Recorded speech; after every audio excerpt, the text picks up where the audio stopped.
We are talking today with John Perkins. He is author of the new book, Confessions of an Economic Hitman. John, thank you for spending time with us today. It's great to be here, Mike. Thank you for having me. Start out and tell us, what was the motivation in writing your book, Confessions of an Economic Hitman? 9/11 was the motivation. I'd put off writing this book for a long time. I was sworn to secrecy. I'd been bribed not to write it. I'd been threatened when I tried to write it earlier. And I'd postponed it. I'd put off writing it until 9/11. And when 9/11 happened, I knew this story had to be told. It has to get out there. Most of the American people are totally unaware of what really goes on with our foreign policy, of what our banks and corporations are doing around the world, of the way we're building empire, and of the way we're irritating people. We're creating a lot of enemies around the world. I don't think that 9/11 happened as just one crazy fringe terrorist and his group of people all by themselves. It happened because there's a tremendous undercurrent that supports that sort of thing. Much of the world looks at bin Laden as a Robin Hood. Now, what he did is despicable. It's terrible. It's a heinous crime. But the fact of the matter is, a lot of the world looks at him as a good guy because he's taking on the empire as they see it. Most Americans don't understand that. If we understood it, if we understood the way the world feels about us, I think we would change. We're a very compassionate people, and we would make that change. And incidentally, in the last couple of days, I've seen my book go to the top of the list at Amazon.com to #1 and then stay in the number 10 spot. So the message is getting out there, and I find that extremely encouraging because people need to know what we're doing, and then we can create change. We have a tremendous opportunity here to move into a new world, and for America to be a leader in creating a feeling of compassion and a republic, a true democracy and a true republic around the world that begins to attack some of the serious problems that humanity is facing. Okay, so you then came back and you joined this company, HITMAN? Correct. And we called it Charles. It was spelled C-H-A-S, but HITMAN, we usually called it Maine just for short. Right. We had about 2,000 employees in Boston. It was what's called a closely held corporation, which means basically a partnership. About 5% of these 2,000 employees owned the company. They were what we call partners. And I became one of those eventually. I became chief economist of that firm, and I ended up having roughly 50 people working for me over time. And what type of work does that company do? Well, interesting. The company called itself an engineering construction firm, and we never did any real construction. We never owned any equipment, and in fact we prided ourselves on saying we're objective. We don't need to go into countries and tell them to build big systems because we don't gain anything from it. We're not like Bechtel or Halliburton, Stone & Webster, any of the big construction companies. We don't do that. But the fact of the matter is, our job was to convince other countries to take very large loans, and then to convince the World Bank and other such organizations to give these countries huge loans, let's say $1 billion, to Ecuador, to build big infrastructure projects, power plants and transmission lines and distribution systems, ports, highways, industrial parks, things that didn't benefit anybody except the very wealthy people in those countries who were quite corrupt, and we corrupted them. So our job was to convince, let's say, Ecuador to accept $1 billion loan, convince the World Bank to give Ecuador $1 billion loan.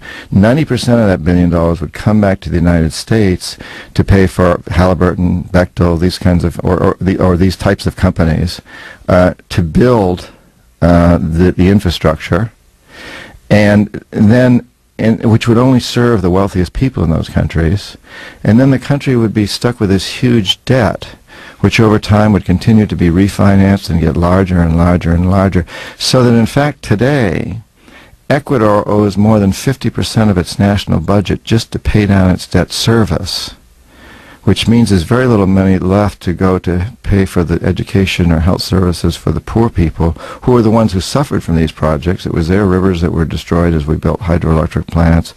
It was their land that was destroyed, and while a few of their people got wealthy, as a few of ours did. So now they're saddled with this incredible debt that they can't possibly pay. And so we go in and demand our pound of flesh, very much like the mafia. That's why we called ourselves hitmen. So today, for example, this is actually what's happened in Ecuador. And today, we need Ecuador's oil. We need the oil from this Amazon area where these indigenous people live that I worked with as a Peace Corps volunteer. And we tell Ecuador, since you can't pay off your loans, what you need to do is turn over your Amazon to our oil companies. And that's what they're doing. And the indigenous people there, the ones I worked with now, have basically declared war. They said, we're not allowing these oil companies to come in. We're going to fight to the very last man if we have to. It's a terrible situation, and what it is all about is building empire. We've done this in every country around the world that has resources that we covet. Often this is oil in places like Indonesia, Nigeria, Ecuador, Venezuela, Colombia, so many different places, but sometimes it's other resources. For example, in Panama, it was the Panama Canal. And in this process, we've managed to create the largest empire in the history of the world, and we've done it largely without military might. It's been done primarily through economic hitmen like me. Now, when the economic hitmen fail, as we've done as we did in Panama with Omar Torrijos, and in Ecuador many years ago with Jaime Roldos when I was there, when we fail, the jackals are sent in.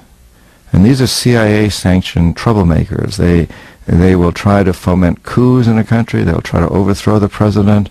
If they fail, if they're not able to do that, then they'll assassinate him. And Jaime Roldos of Panama, who was not overthrown, he was assassinated. And Omar Torrijos Jaime Roldos of Ecuador, Omar Torrijos of Panama, the same thing happened. We economic hitmen failed.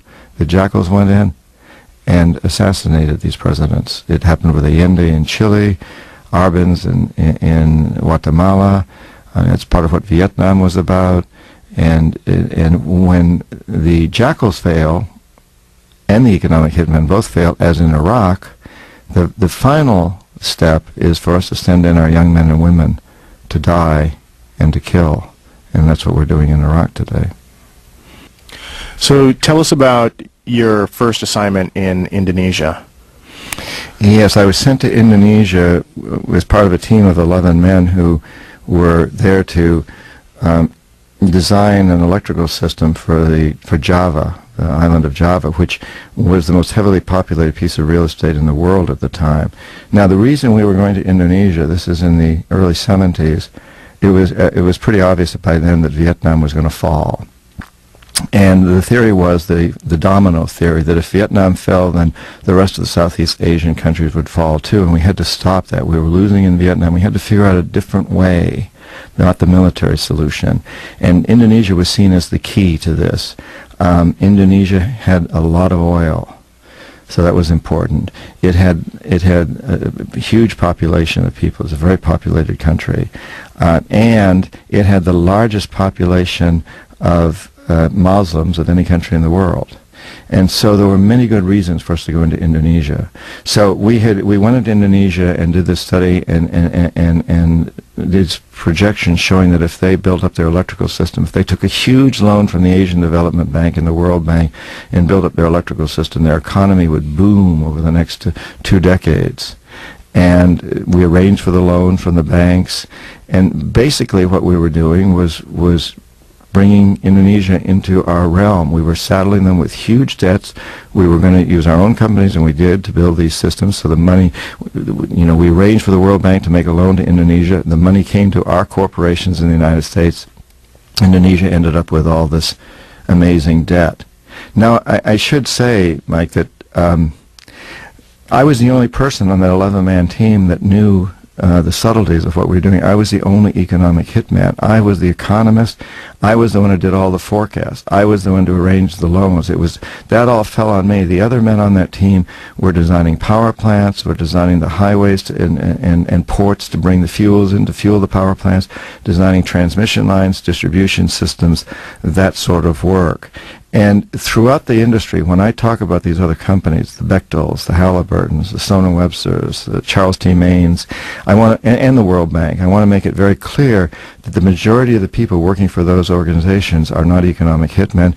They are technicians, they're engineers, they're doing what they believe is their job of designing systems But there's always somebody at the top, there's always somebody in that organization that has a complete understanding of what's going on. It's very few people. Most of these people are in the dark about this, and they shouldn't be in the dark about it. I mean, it should be pretty obvious to them what they're doing, as it should be pretty obvious to all of us in this country where our tax money is going. It isn't that obvious. The system is an amazingly subtle and an incredibly effective system.